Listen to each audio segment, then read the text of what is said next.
Let's blast the joint. We smoke that kush, that kush, that kush, that kush.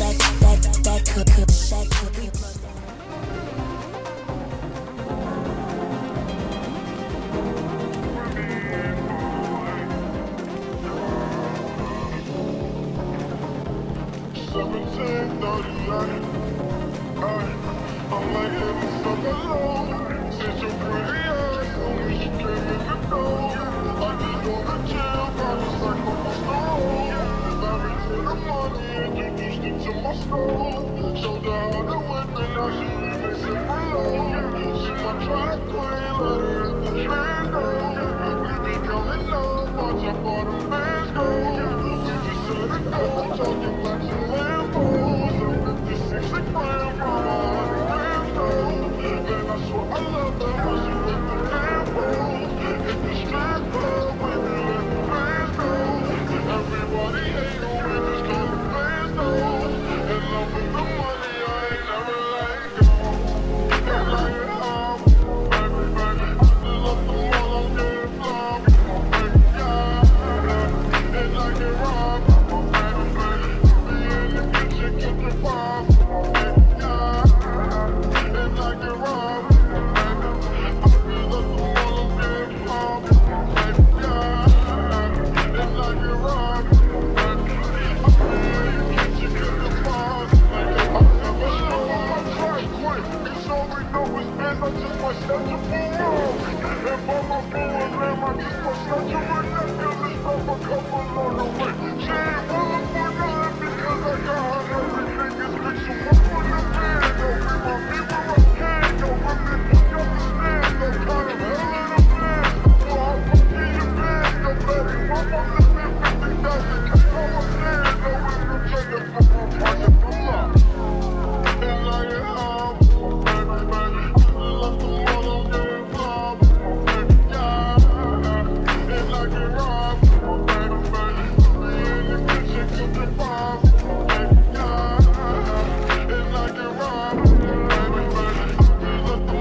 Jeffrey Epstein, the billionaire sex trafficker, has apparently died from suicide. None of us believe that. Jeffrey Epstein, dude was like worth $500 million, fucked around with the elites, the Bill Clintons, the Prince Andrews, the prime ministers of wherever the fuck. Everybody who was in there looks creepy as shit. Like if you do a little,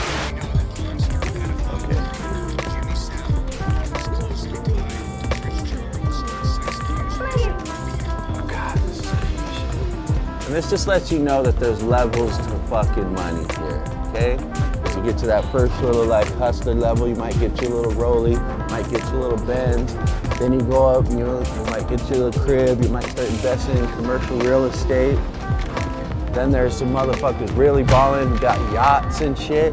Then there's super elite ballers who are like, hey, wanna come to my fucking island and chase around 14-year-olds and we'll hunt them down and keep it to ourselves?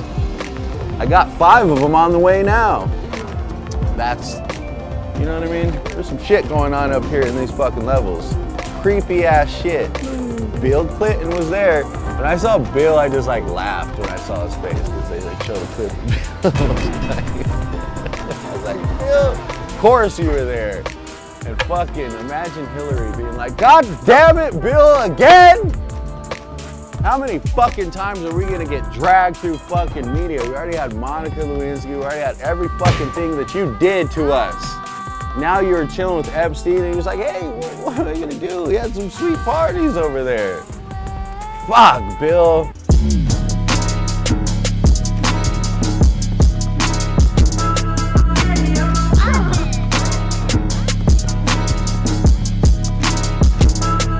They say, little number, where you been at? I'm just passing the breeze. I've been running up a check, that's why these bitches on me. I've been coolin', laying low, but I'm not taking the seat. But just know a nigga back in this time I won't leave. I've been running, gotta take me your bag. I got hundreds on my neck and I got shoes on my ass. Niggas said I'm going broke, well I just take it and laugh. I be speeding in that foreign with 5 on my ass. But I'm that nigga, I won't never change. Rubbing off the pain, smoking dank. Got a Uzi in my lap, I let it bang. Feel a tape, no he keep a cake, but he not take care of the top and let it blow and watch this bitch eat his face. I'm that nigga, and all my young niggas pulling triggers. We gorillas, we let this bitch off until you feel it. For you niggas, that's always on IG with them niggas taking pictures. Is you really gon' use them or you just loafing for them bitches? You niggas really hoes and you be acting like these bitches. You niggas say I solid, but y'all probably in there snitching. Most of the niggas that's around me throwing seeds like they crippin', but they do it for the twins. Free Lil Corey and Lil Chris. But I'm rockin' with my shooters and that's mandatory. One up top like I'm Mozzie, bitch, I keep it 40. You say I'm lacking, nigga, try me, shoot you in your shorty. I'm cooking up in the lab like I'm Rick and Morty. 40 popper, hit a mobster, turn your brain to pasta. Hit a opera, dread swinging just like I'm a roster. Smoking ganja and I'm zooted, walking in my Pradas. Any nigga touch my gangster, nigga, I'm a popper. And we ain't throwing hands with you fuck niggas. It's one up top up in that chamber, better duck, nigga. Niggas dissing on Lil Valley, he get slumped, nigga. We shoot his body, then we lay him in that trunk, nigga. 100, bitch, that's on my life. I won't never fold a nigga speaking on Lil Quaywood, and that nigga gotta go. I'm really small, but I can fight, but I'ma steal up that pole. For you niggas think I'm pussy, you gon' have to show me, yo. Police always at my fucking crib. I don't tell them shit, I'm really rapping about this fucking life that I'm fucking live, but I be coolin', tryna focus on them fucking dividends. But if it's money on your head, well, I'ma fucking get it, man.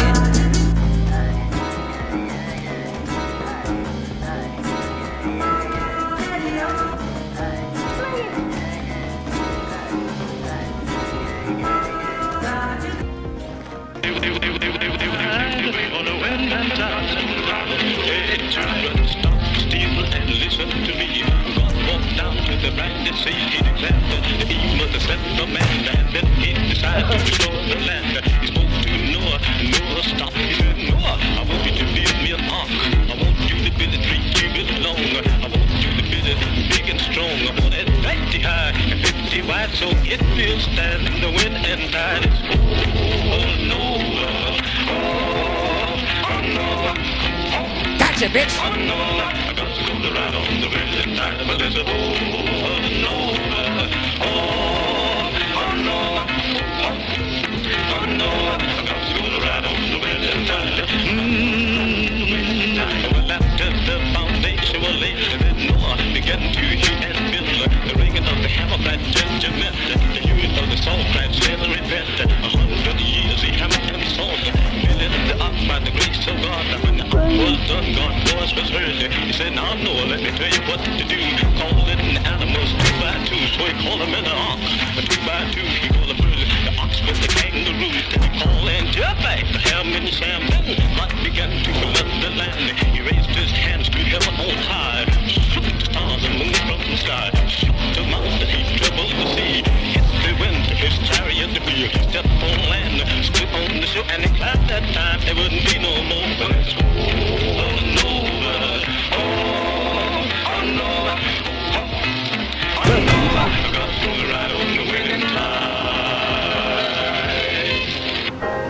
same-sex marriage, now you're for it. You defended President Obama's immigration policies, now you say they're too harsh. You supported his trade deal dozens of times, you even called it the gold standard. Now suddenly last week, you're against it. Will you say anything to get elected? Well, actually, I have been very consistent over the course of my entire life. I have always fought for the same values and principles. Do you think New York State should recognize gay marriage? No. Okay.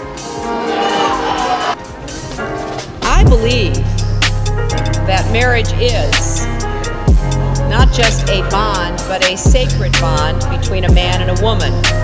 I have not supported same-sex marriage. I have supported civil partnerships and contractual relationships. I support marriage for lesbian and gay couples. I support it personally and as a matter of policy and law. So you're saying your opinion on gay marriage changed, or you changed your mind? You know, I have to say, I think you are very persistent, but you are playing with my words and playing with what is such an I'm just trying to clarify issue. so I can understand. No, I don't think you are trying to clarify. I think you're trying to say that, you know, I used to be opposed and now I'm in favor and I did it for political reasons, and that's just flat wrong. So let me just state what I feel like you are implying and repudiate it. I have a strong record. I have a great commitment to this issue, and I am proud of what I've done and the progress we're making. No, I'm sorry, I just want to clarify what I was saying. No, I was saying that you maybe really believed this all along, but, you know, believed in gay marriage all along, but thought for political reasons America wasn't ready yet and you couldn't say it. That's what I was thinking. No, that is not true. It really is great how long you've supported gay marriage. Yes. I could have supported it sooner. Well, you did it pretty soon. A little bit sooner. Fair point. Just in July, New Hampshire, you told the crowd you, quote, take a backseat to no one when it comes to progressive values. I take a backseat to no one when you look at my record standing up and fighting for progressive values. Last month in Ohio, you said you plead guilty to, quote, being kind of moderate and centered. Do you change your political identity based on who you're voting? No, I think that, like most people that I know, I have a range of views, but they are rooted in my values and my experience. No, I'm going to choose to be Just for the record, are you a progressive or are you a moderate? I'm a progressive. Going through the emails, there were over 60,000 in total sent and received. About half were work-related and went to the State Department, and about half were personal, that were not in any way related to my work. When you speak to the public, you say, I turn over everything. That's, for the most part, a direct quote. When you talk to the public, you say, I turn over everything. 90 to 95% of my work-related emails were in the state system. If they wanted to see them, they would certainly have been able to. You know what? That is maybe the 10th time you have cited that figure today. It is. And I have not heard anyone other than you ever cite that figure. Who told you that 90 to 95% of your emails were in the State Department system? Who told you that? We learned that from the State Department in their analysis of the emails that were already on the system. The Inspector General report found that less than 1% of State Department emails, record emails, were captured. So they give a number of less than 1% and you give a number of 90%. I have absolute confidence that everything that could be in any way connected to work is now in the possession of the State Department. This pile represents the emails that you sent or received about Libya in 2011, from February through December of 2011. This pile represents the emails you sent or received from early 2012 until the day of the attack. There are 795 emails in this pile. We've counted them. There are 67 emails in this pile in 2012. And I'm troubled by what I see here. I can only conclude by your own records that there was a lack of interest in Libya in 2012. The server contains personal communications from my husband and me. Only time I got on the internet, I did 2 emails, and I ordered Christmas presents from a reservation. Otherwise, I found people said embarrassing things on emails. I didn't want to be one of them.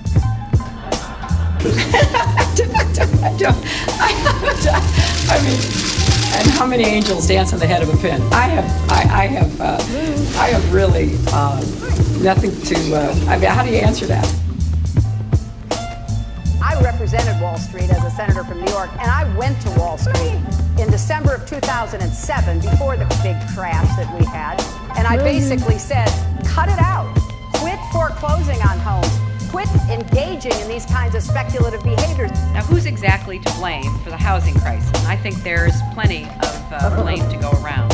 Home buyers who paid extra fees to avoid documenting their income should have known they were getting in over their heads.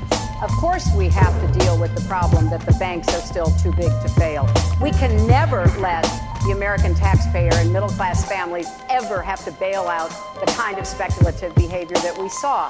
But we also have to worry about some of the other players. AIG, a big insurance company, Lehman Brothers, an investment bank. There's this whole area called shadow banking. That's where the experts tell me the next potential problem could come from. So I'm with both Senator Sanders and Governor O'Malley in putting a lot of attention onto the banks. And the plan that I have put forward would actually empower regulators to break up big banks. I represented New York, and I represented New York on 9/11. When we were attacked, where were we attacked? We were attacked in downtown Manhattan, where Wall Street is. I did spend a whole lot of time and effort helping them rebuild. That was good for New York, it was good for the economy, and it was a way to rebuke the terrorists who had attacked our country. 9/11 was bad. I agree with that. Time and time again, you hear one thing in speeches, and then you see a campaign that has the worst kind of tactics, reminiscent of the same sort of Republican attacks on Democrats. Well, I am here to say that it is not only wrong, but it is undermining core democratic principles. Since when do Democrats attack one another on universal health care? I've looked at the legislation that Senator Sanders has proposed, and basically he does eliminate the Affordable Care Act, eliminates private insurance, eliminates Medicare, eliminates Medicaid, TRICARE, Children's Health Insurance Program. Just because Senator Obama chose not to present a universal health care plan does not give him the right to attack me because I did. So let's have a real campaign. Enough with the speeches and the big rallies and then using tactics that are right out of Karl Rove's playbook. This is wrong, and every Democrat should be outraged. The Democratic Party in the United States worked since Harry Truman to get the Affordable Care Act passed. So shame on you, Barack Obama. It is time you ran a campaign consistent with your messages in public. Hillary Clinton's attempt to tout her foreign policy experience hounded her again on the campaign trail today. I made a mistake in describing it. She claimed she misspoke last week and was sleep deprived when she described landing under sniper fire in Tuzla, Bosnia, something that didn't happen. But CBS News has found several times in the past few months when Senator Clinton used the Bosnia trip to try to show her international experience. December in Iowa. We landed in one of those corkscrew landings and ran out because they said there might be sniper fire. I don't remember anybody offering me tea on the tarmac when that was happening. Then in February. The welcoming ceremony had to be moved inside because of sniper fire. And last week. I remember landing under sniper fire. We basically were told to run to our cars. Now that is what happened. Differing accounts of your trip to Bosnia, and I'm wondering if you can clarify. I know you recalled ducking under sniper fire, and Sinbad in his account, who was on the trip, he said that the most dangerous part was remembering where he was going to eat next. He's a comedian, you know, Jeff. He's a comedian. So you actually recall, hearing gunfire, and were you when we were flying into Bosnia, we came in a evasive maneuver. There was no greeting ceremony, and we basically were told to run to our cars. Now that is what happened. After CBS News video showed what really happened when she landed and greeted officials, Senator Clinton maintained there were risks, but explained to the Philadelphia Daily News why she was seen on the Bosnian tarmac greeting a young child if it was really so dangerous. I was also told that the greeting ceremony had been moved away from the tarmac, but that there was this 8-year-old girl, and I said, well, I can't rush by her. I've got to at least greet her. So I greeted her, I took her stuff, and I left. Now that's my memory. Once again, her memory doesn't match our videotape. She and her daughter Chelsea lingered on the tarmac to greet U.S. military officials, took photos. There was the group of 7th graders on the tarmac, too. And then Senator Clinton walked to the armored vehicle where she did eventually dock and enter. It was one of the highlights of President Clinton's first term, passage of the North American Free Trade Agreement, also known as NAFTA. Critics blame NAFTA for the loss of manufacturing jobs in industrial states including Ohio and Pennsylvania. Hillary Clinton helped get NAFTA approved. She held at least 5 meetings to strategize about how to win congressional approval. She helped the White House block opposition from labor and environmental groups, and she was the featured speaker at a crucial meeting. Participants in that event said, quote, her remarks were totally pro-NAFTA. There was no equivocation for her support for NAFTA at the time. You know, I have been a critic of NAFTA from the very beginning. My concerns about NAFTA expressed years ago have been well documented and verified. I didn't have a public position on it. I have spoken consistently against NAFTA. And if you look at what I have been saying, it has been consistent. I have been consistent. You can go back and look at from the very beginning. I was one of the voices in the administration warning about NAFTA. You said it was good on balance for New York and America in 2004, and now you're in Ohio, and your words are much different, Senator. The record is very clear. Well, you don't have all the records because you can go back and look at what I've said consistently. Oh, I think that everybody is in favor of free and fair trade, and I think that NAFTA is proving its worth. I think on balance, NAFTA is good for New York and America. Was NAFTA NAFTA was a mistake to the extent that it did not deliver on what we had hoped it would. Your opponents are saying that that's really part of a larger pattern with you, that you often avoid taking firm positions on controversial issues.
sport, yeah.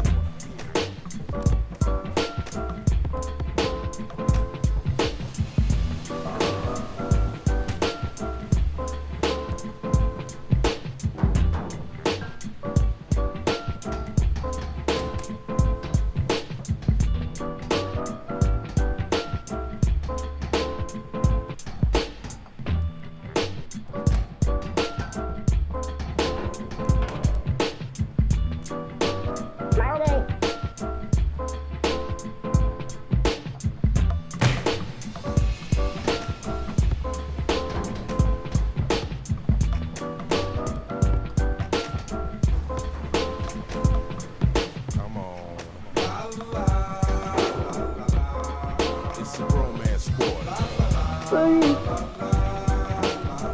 What?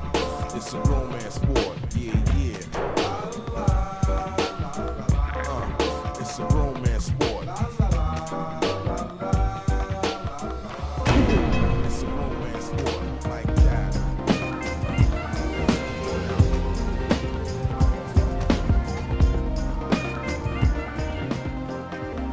Blast the joint. We smoke that kush, that kush, that kush, that kush, we smoke that kush.